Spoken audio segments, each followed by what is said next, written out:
I think most guys are like me. You're a race car. I'm not a race car driver. I enjoy driving, and when I drive, I pretend I'm a race car, and I just have fun. I have a good time. I don't race against anybody else on the street.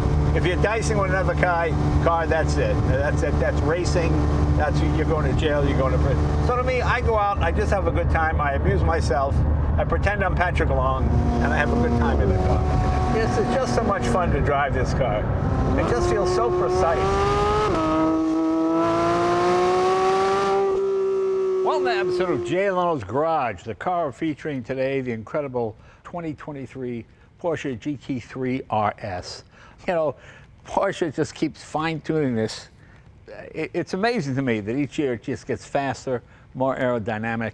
I am not an expert on this. You know, there are so many variations to all the levels of Porsche. I think I got to bring in the man who knows the most about it. Three-time Le Mans champion, also factory driver for Porsche, and I guess a brand ambassador, as I would call it these days. That's kind of a cool gig to have. Patrick Long. Patrick, how are you, my friend? Good to see you, Jay. Yeah, any of those titles and terms work for me as long as it's connected to this brand. Right, exactly, exactly. I know the smile's not from coming to see me, it's from having this car here. A little bit of both. Yeah, a little bit of both.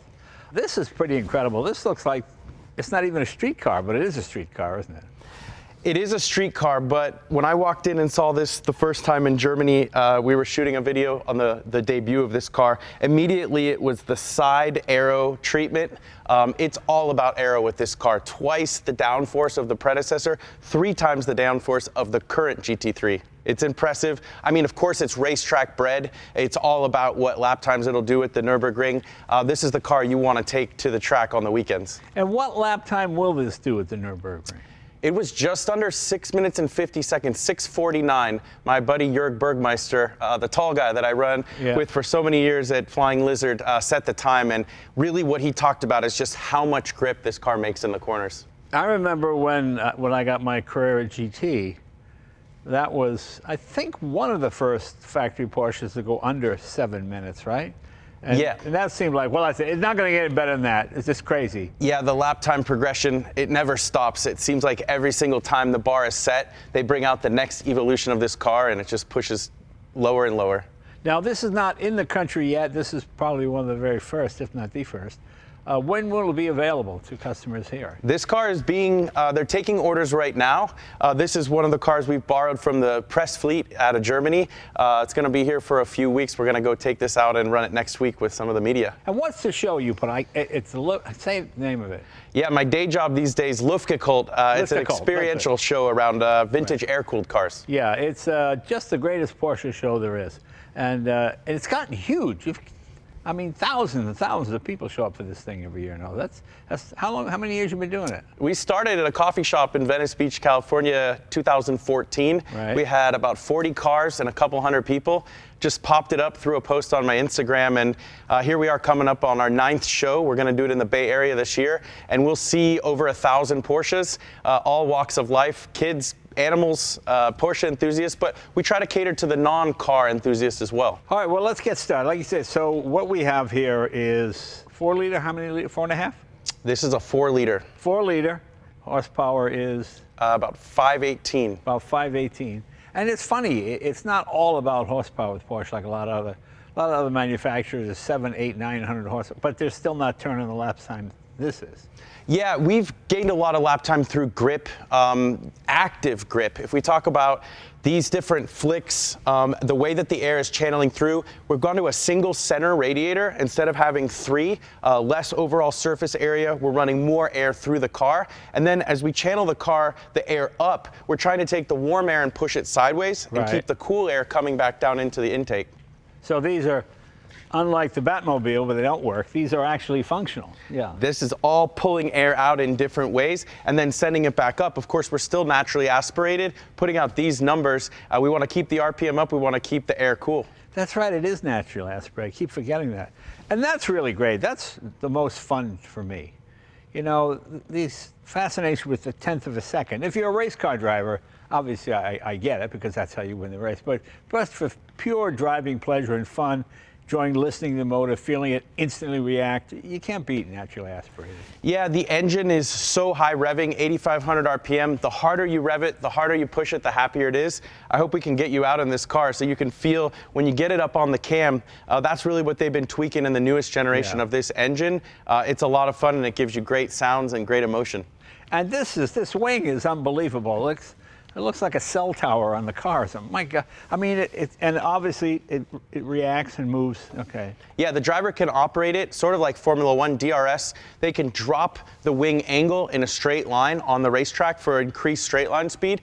But really, you have a higher and wider, the widest wing we've ever had, more surface area, 2 planes. But yes, everything is active. We'll get into the cockpit of the car and how much you can tweak from the driver's seat. So you tweak it while driving. It doesn't do any of this automatically. I mean, when you hit the brakes, it doesn't automatically. We do have a few different modes that will automatically engage different aero, different configurations versus depending on if it's RPM based, speed based. Yeah, there's all kinds of things happening when you're driving. And I can't imagine how powerful the motor must be because you're at speed, you've got that tremendous downforce, and it's fighting that and working against it. It must take quite a bit of, I guess, electricity. Yeah, it's an electric actuator, and in 0.3 of a second, it can change direction of the wing. Right. So you want to keep your hands away from this thing when it's in motion. Wow, okay, pretty amazing, pretty amazing. Yeah, I mean, one of the things, Jay, that really caught my eye, and when I drove the car first, was 1,800 pounds of downforce. We're now putting race car levels of downforce into a street car. If you look at Le Mans and what a GTE, a current GT car, does at Le Mans, this car is producing very similar numbers within less than 10% of a variance from a Le Mans GT car. Is there any way on the street you can actually use that much downforce? I mean, you've got to be going well over 130, 150? Yeah, max downforce 177 miles an hour. So you need to be on an open section of the Autobahn to get to max downforce. But no, you'll feel it when you drive it, especially in the higher speed corners, direction change, and also in braking. A lot of aero is how the car brakes as well. And yeah, of course, the faster you're going, the more downforce you're making, but also the more drag you're making. Okay, and obviously when you want just top speed, the wing comes up and it just acts just neutral. Okay. Exactly, yeah, flattens out quickly, and then in the brake zone, you'll go back up to your max downforce. That's in the track setting that you would run on this car. What is that rear tire? Is that a 21? 21 in the rear, 20 in the front. Okay. I think it's a 335 tire on the rear, so lots of rubber. Yeah, it's all about how we're pulling air through the car. I think aesthetically, one of the things that I loved the most was here up front at the door. It's a full carbon fiber door. If you feel this door, the weight of it is unbelievable, where they were taking weight out of the car. We have a more traditional door handle compared to the predecessor. But yeah, even just the way the lines are on this car, I'm still somebody old school who thinks if I'm going to buy a performance car, I got to love the way it looks. And this is the first time that we've really started to direct the aero along the side of the car. And those seats look really comfortable as opposed to some thin shell bucket. I mean, they look like a proper driving seat. You could sit in it for hours and hours. I mean, that's what I love about Porsche. You know, every other exotic car owner brags about how few miles they have on it. Porsche guys brag about how many miles they have on it. And I love that because you actually use it for its intended purpose. I mean, I don't think I've ever seen a Ferrari with more than 27,000 miles, no matter how old it is. I do love that part of these cars and just how hard you can push them on the racetrack all day long. I was running this car yesterday at the track at PEC in LA, down in Carson at the Experience Center, and I started to think to myself, gosh, this car needs to be put in the hands of journalists. We need to take this car around and let people drive it. Maybe I should take it easy. And then I thought to myself, what am I talking about? I can hammer this car as hard as I want. It's not even going to grain the front tires. And that's a tight track, isn't it? What is that, a half a mile all the way around? 3/4? It's a bit larger than that. Yeah, I'd say it's probably just over a mile, but it's tight, and it's a great place for me to go to sharpen my skills, especially before Long Beach or a street track, because you really do have to be looking ahead, flicking around. It's kind of wild that you could drive off the off-ramp of the 405 freeway, jump into this type of car, bang a couple hours out, probably don't even need a reservation, and then continue your commute south. And what kind of speeds do you reach on that track with this car? Well, there's a high-speed section where you can do a 0 to 60 launch, and I'm going to say north of 150 on that section. Really? On that little track? Yeah, okay. It runs right along the freeway. So when you do a lap on that, what's your average speed? I would say the average speed is about 110, maybe a little less. but there's all different types of modules. So you can do skid pad, you can do, you know, the ice brake, you can do off-road, you can do handling courses, but the street course or the handling course as they call it, there you can get a really good rhythm and actually pound out lap after lap with a coach. And what does this retail for? This will be in the mid 200s, depending on how you spec it. It's kind of wild to look at what the competition is to this car from a lap time standpoint or a performance standpoint, and how much value for money there is in the price of this car. And they do hold their value. I mean, I'll see Porsches from 16, 14, 15 going for more money than they did new. Yep. So that shows you, yeah. It's interesting. Porsches are valuable, but not rare. They make a lot of them. But yeah, I think it's a storyline. A lot of collectors with the RS. If you look back to the end of 1972 when the 2.7 RS came out, and the lineage, the connection between the graphics, the colored wheels, it's a very sort of old school. You can see the progression from the first RS to the current RS, and I think collectors really want to have one of each. So this is the ultimate street version of a normally aspirated Porsche. It doesn't get any higher, better than this. This is the top of the line for that, correct? This is our pinnacle track weapon. Not going to go much faster on the racetrack than the current GT3 RS from Porsche. Still can drive it to the track. Don't need a trailer or a crew. Yeah, again, that's my favorite era, when they used to drive to the track, race, change tires, put the street tires, and then drive home again. Do you prefer this to the turbo versions and some of the others? It's different. This car is a track weapon, a canyon chaser. This is about quick direction change, major stopping ability, aerodynamics, as we talked about. I love a turbo for a daily driver. That car sort of does it all. It's a full all-rounder, but this is the extreme model. Well, very good. Yeah, I mean, and of course, the build quality, it's all just incredible. And compared to so many other cars out there, it's value for the money. It really is. Because they don't seem to go down at all. I see guys paying 25, 50, 100 over what they were new, you know? And how many of these will they produce? They haven't released the amount of cars that they're going to produce, but one thing I was going to say is Andreas Preuninger, who's the sort of the grandfather of the RS and GT model line, he's a track guy. He's a racer, and every single time he brings one of these cars out, and I go to see him in Germany, he's just so excited. And you know, he wanted to talk about materials with this car. He wanted to talk about how much carbon they use. Every single year, they have to go up against regulations, safety regulations, but they try to keep the weight down. They try to keep the aero up. It's not all about big horsepower numbers. It's not all about top speed, but when you get to the Nürburgring, they want to see a lap time that's not a few seconds quicker, but a big chunk. Right. And this obviously has air conditioning and airbags, and it's 100% street legal everywhere. It's not some stripped out car. So you could use it every day as your normal car. Yeah, I know people who drive these daily. You'll see when we take it out that you certainly feel a lot more of the road, but one of the cool things about this is you can actually go into race mode and then tune the dampers, both compression and rebound. So let's say you want to daily drive it and back all of that technology and the damper back, and then you go out to the race track, you've got a smoother surface, you can whack all of that compression rebound up and go for an ultimate lap time. Well, it's pretty incredible. And obviously, like so many modern cars, you can't even see the motor anymore, can you? They make it hard to get to the engine. You have a little bit of an access panel just here at the left, but other than that, yeah, there's a lot of aerodynamics. This swan neck, the way that they hang the wing aerodynamically takes a little bit of that normal engine compartment access away. Yeah, I can't imagine how strong this must be. I mean, like you say, at 177, the downforce, plus this little tiny motor has got to push against hundreds and hundreds of pounds. What did you say, 1,800 pounds? Yeah, 1,800 pounds of downforce. Yeah. I think that with a lot of it, we're looking at different composites, carbon fiber, reinforced plastics, trying to make things as stiff as possible, but still keeping the weight down. Well, should we take it for a spin? Let's go. Yeah, I think you're going to enjoy this. Let's give it a shot.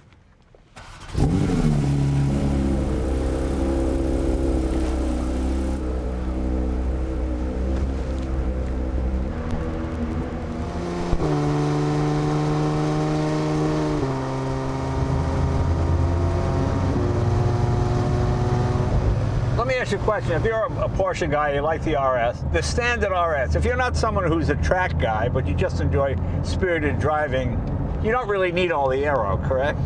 No, I'd say on the street, standard GT3 or touring is plenty, but if you're heading up to the canyons, Angeles Crest, or running to hunger, you're going to want these wings and all the air. Really? I mean, at what speed does the aero become effective? I start to feel it at about 100 miles an hour. So, of course, on a closed course. Yeah, no, but I'm talking about when you say, you know, when you run up in the canyons.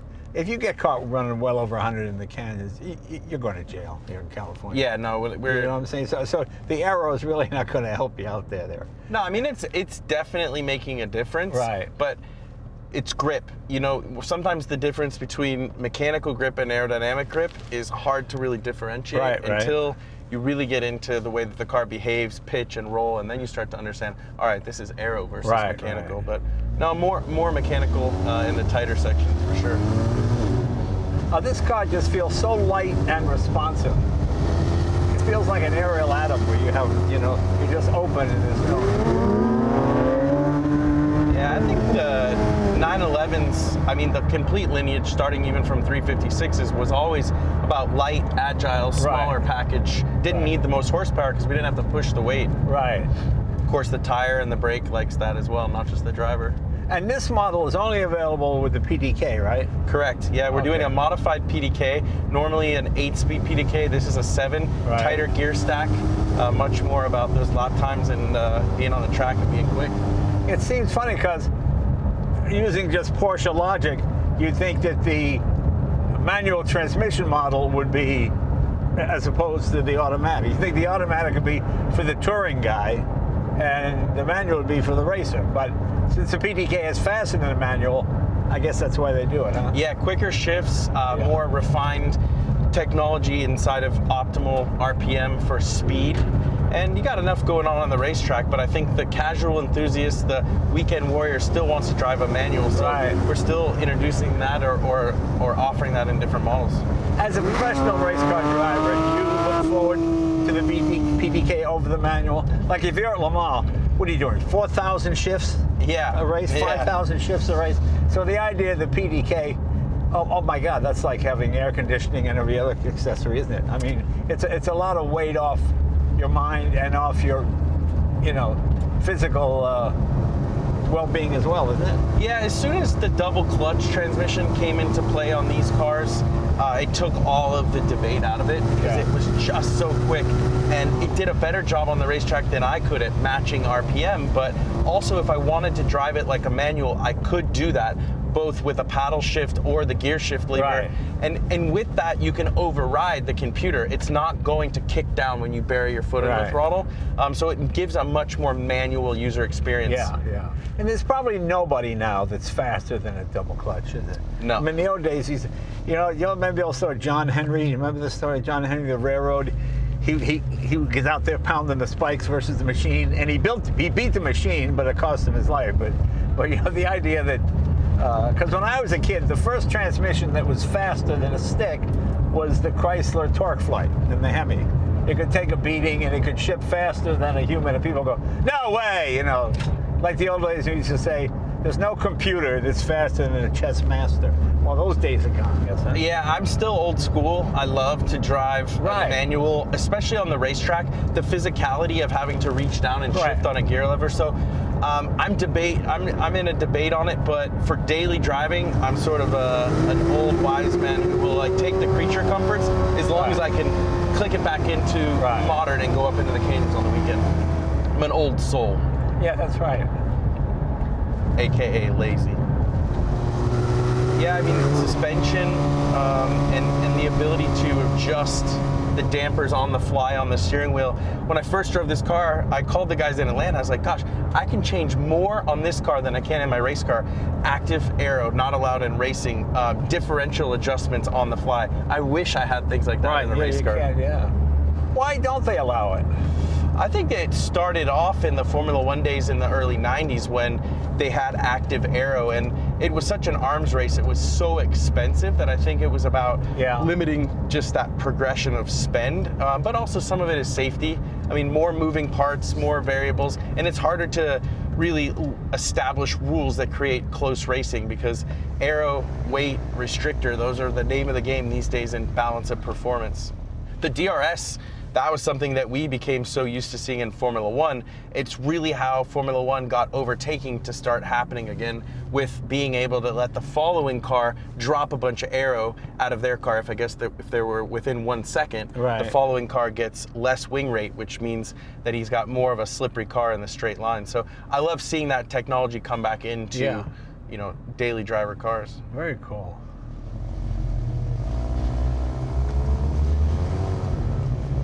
And here-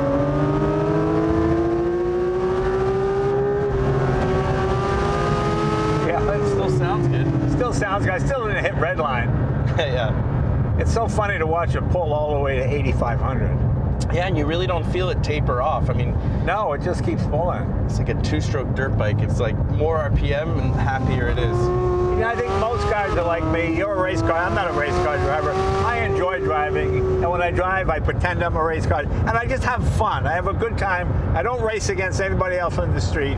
If you're dicing with another car, that's it. That's it. That's racing. That's you're going to jail. You're going to prison. So to me, I go out. I just have a good time. I amuse myself. I pretend I'm Patrick Long, and I have a good time in the car.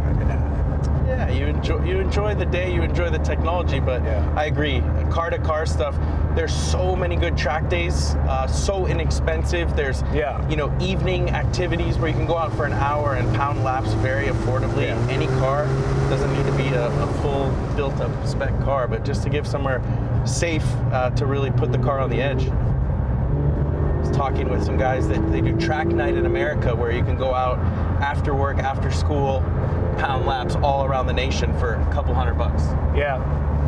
I liked when I saw the first example of this car was white with red wheels and red graphics, and it just reminded me of the 73 270 Right, Carrera. right, yeah, Very yeah. old school, still a bit race inspired, but like very much paying homage to the original RS. We'll have to get you the Dakar, the off-road 911 that they've Yeah, that put looks out. pretty wild looking. Take you up in the hills. That seems hilarious to me. How was that? A lot of fun? Yeah, I haven't driven the latest model. You know, you think back to the East African Safari, and of course Dakar when Jackie Hicks was driving there for Porsche. I mean, they've done off-road with 911 variants for Yeah. decades and decades, but now that first time for the public. Have you had any experience with that synthetic fuel that Porsche is experimenting with? No, they are getting ready to reveal that into the Carrera Cup and Super Cup, the one-make Yeah. racing, and I believe the plan is to have that for this year at Rennsport. We run in late September at the latest edition of the Rennsport reunion. See those cars running there in Yeah. California. It's pretty cool. It seems it's a great idea, but you need literally billions of gallons, you know, to be viable. In the old days, like at the turn of the last century, you went to the local drugstore chemist and you bought a quart of gasoline to put in your one-cylinder car to drive around the block. You know, so the idea that you would go buy synthetic fuel, it would have to be at this point probably 15 or 20 bucks a gallon. Yeah, it's interesting. I mean, alternative fuels, it will definitely be that time where we can still run combustion engine cars, but can we find something that's a little more Yeah. sustainable? I mean, Porsche's invested a huge amount into alternative fuels, and so I have to believe they know more than we do, and that there's something coming that's going to be Right. hopefully a little less expensive than 20 a gallon. I know, but nobody can predict the future. You know, when I was a kid, it was going to be flying cars, and you take a pill instead of having a meal. You know, that was the future. Nobody predicted, you'd carry all the information of the world with you all the time. Mm-hmm. You know, a cell phone. Nobody ever predicted that. Sure. When I was in the 5th grade, a guy from Bell Telephone came to our class and said, by the time we were grown-ups, no American will be further than 1 mile from a phone. No matter where you are in America, there'll be a phone within 1 mile. That's why. What about the desert? There'd be one within a mile. It just seemed unbelievable. Nobody thought you'd be carrying it around like Star Trek, like a communicator. I do remember when they said you'll be able to pay through a microchip. Everything will be connected to you, and like they weren't far off in that everything can be paid on your phone now. Yeah, it's pretty wild. We were recently watching Back to the Future 2, which was what, 2015. Right. So I think when he went 1955, 1985, 2015, and the things that they were predicting, and some of it wasn't too far off, like the Skype call, like when he calls in and he's on a screen and you could see him on a screen. I mean that, but then, you know, the car stuff, obviously not flying, but some of the car stuff was pretty close. Although I've seen some flying cars, but they make me a little nervous. Yeah. Thank you. Yeah. I'm more okay with the amphibious car. Yeah. One day I was in Italy in Lake Garda having lunch, and a guy rolled up in his boat with his wife, and then just straight up onto the beach, parked right in front of the restaurant. I was like, that guy's got it figured out. That's funny. It's just so much fun to drive this car. It just feels so precise. I mean, every kid must want your job. You get that all the time? I'm very inspired by people who tell me I have the best job in the world. I tell them it's all fun and games till you have to do it at millimeters for tenths of a second, 3 hours at a time. But on the broad stroke of it, driving cars like this, yeah, I love it. And really, I stepped out of the race car full time at the end of 2021, and it's given me more time to work on projects like this. And I'm enjoying it because it's the perfect blend. It's like the love of cars as me and as a car guy yourself, but not having to do it on that pressurized. What I mean. You look like you enjoy it, and I think that's why you're so effective as a communicator, because people really know you're not just memorizing the sales brochure, you know. I drink the Kool-Aid. I go over to Weissach and I see this team, and from Andreas Preuninger down, I mean Frank Volasar even, who's head of Model Line 911. These guys, they know what they're doing. This is what they're into. It's not just a job. So it inspires me, and I'm biased. I believe in this product, so it's easy to sell it when you believe in it. Patrick, thank you very much. We always enjoy having you, and we know our Porsche fans like it when you come on because they know what you're talking about. So I appreciate it, my friend. Thank you. Hey, good to see you. Good luck with your career, and you're just a great brand ambassador. I can tell you love the product so much that this is like fun for you. So, I enjoy talking cars with you. All the time. Thanks. Hey, see you guys next week.